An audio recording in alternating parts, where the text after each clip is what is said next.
Hola, ¿qué tal? Mi nombre es Ricardo Salazar Méndez. Actualmente estoy estudiando la maestría en Educación y Docencia en la Universidad de ISEL y hoy les voy a hablar sobre el lugar de la experiencia en investigación en educación comparada. La objetividad de la investigación en educación comparada. Dos de las influencias más verdaderas de la investigación en educación comparada han sido la filosofía del iluminismo europeo y la teoría y prácticas de la psicología occidental. René Descartes sostuvo que la mente y el cuerpo eran conceptualmente distinguibles, pero había paralelos entre el mundo material exterior y el mundo interno del pensamiento. Ambos podían ser comprendidos en términos racionales, lógicos, y sus interacciones se regían por leyes. En forma similar, hay paralelos entre la naturaleza y la sociedad, y por lo tanto, la discernido en la regulación del mundo natural puede transferirse al mundo social. El conocimiento científico y la luz de la razón serían aplicables a ambos. La subjetividad de la investigación en educación comparada. Los conceptos alternativos de investigación educativa se aplican no solo para combinar las preguntas de investigación con métodos de indagación y análisis apropiados, sino también para formular preguntas más fundamentales sobre epistemología, es decir, qué tipo de conocimiento puede esperarse de investigaciones de carácter social. Las perspectivas teóricas ejemplificadas aquí dan un rol central al aprendizaje por medio de la experiencia tanto de los investigadores como de los sujetos participantes. En forma similar, hay paralelos entre naturaleza y sociedad y por lo tanto la discerniendo de la regulación del mundo natural puede transferirse al mundo social sobre el conocimiento científico y la luz de la razón sería aplicable a ambos. Aquí, mientras que las ciencias duras producen nuestros hardware, la historia produce nuestro software. Es la expresión de una indagación crítica sistemática sobre los frutos de nuestras experiencias. La ciencia aspira a generalizaciones predictivas y universales, mientras que la generalización histórica es retrospectiva y resume la experiencia entre fronteras de espacio y tiempo. Usando relatos para hacer conexiones, la escritora británica Emma Stone aportó su propia perspectiva sobre la relación entre experiencia y elaboración de teoría, al reflexionar sobre su estudio centrado en política social para personas con discapacidad en China a mediados de la década de 1990. Describió las formas en que había usado relatos para establecer conexiones, desafíos supuestos acerca de el escaso valor de relatos sobre la experiencia cotidiana como fuentes de información y argumentó que, aunque de carácter individual, esos relatos no eran únicos. Aquí los relatos específicos generan preguntas e investigaciones ulteriores y expanden los ciclos de indagación sobre relatos de las historias de tres niños chinos identificados como discapacitados y luego ilustró algunas formas de que sus vidas relacionadas entre sí y con el resto de la sociedad.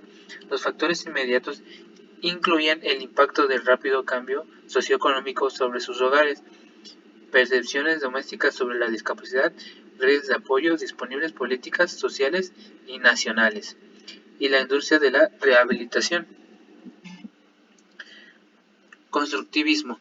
La educadora estadounidense Deborah Gallagher escribió sobre las consecuencias de no adoptar un enfoque autocrítico hacia la enseñanza y el aprendizaje. Sostuvo que las convenciones pedagógicas donde la enseñanza se considera un ejercicio técnico racional se asemejan al enfoque positivista sobre la investigación social porque ambos revelan una estructura mental profundamente enraizada en la búsqueda de una autoridad externa objetiva donde anclar el proceso algo exterior hacia lo que cada educador puede demostrar su responsabilidad social profesional. Aquí se eligió el constructivismo porque afirma que el conocimiento es construido, producido en lugar de ser descubierto, y como tal, todo conocimiento es inseparable del lenguaje, experiencia, cultura de cada educado. El constructivismo reconoce, en vez de intentar ignorar la conciencia humana y la autonomía moral. Se considera que los etnógrafos están activamente implicados en discutir cómo los participantes del significado en sus vidas pero sin establecer o controlar ninguna situación artificial, experimental. Un informe posterior consiste en la interpretación tanto del detalle de la vida individuales como de los contextos sociales, políticos y otros que sean pertinentes. Etnografía. El concepto de etnografía cubre tanto el proceso de investigación aquí asociado a métodos cualitativos de investigación como su producto en un texto escrito cuando es llevado a cabo en culturas que no son familiares para los investigadores. La etnografía es casi siempre comparativa. Las características del proceso de investigación etnográfica incluyen inmersión en el mundo cultural de los participantes con comunicación en su propio lenguaje, observación y compilación de detalle y registro de campo. No hay un formato único para el trabajo etnográfico que sea propagado por todos los etnográficos y existen debates sobre los caracteres de sus partes contribuyentes, por ejemplo, la relación entre subjetividad y objetividad en la observación participante. Algunas características de la investigación etnográfica son pertinentes para una discusión sobre el lugar de la subjetividad en la investigación en educación comparada. Interaccionismo. El sociólogo de la educación británico Peter Ward describió su enfoque para comprender el significado de la actividad escolar como interaccionista, incluyendo el constructivismo, la etnografía y la autobiografía. El foco de la investigación es detallar relaciones interpersonales de cuya interpretación se desarrolla el concepto histórico. Esta construcción y uso compartido de significados se hace posible mediante la conciencia de yo y la capacidad de ver perspectivamente las interpretaciones de significados sociales. Es por lo tanto tan importante como cualquier realista objetiva. Los significados son transmitibles porque se basan sobre definiciones clave que proveen una estructura para sostener puntos de vista individuales. Paradigmas y diversidad. Lo que constituye la investigación difiere entre la cultura y otra. Eso significa que las indagaciones comparadas deben considerar diferencias sobre perspectivas no solo en relación con el foco de investigación, sino también en cuanto a teorías y métodos. Los experimentos educativos que he visto en los proyectos conectados con la implementación de nuestras vidas políticas monitoreadas por investigadores, pero no dirigidas a ellas. Aún más aparece la adhesión al concepto de investigación educativa como en ciencias derivada de sus propios valores culturales y políticos más de una perspectiva transcultural compartida.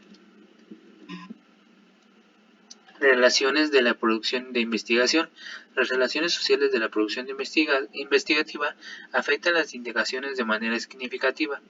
Por ejemplo, en investigación educativa comparada, el colonialismo en el pasado y la globalización hoy han confirmado hasta ahora la dominación investigadora occidentales y sus territorios académicos.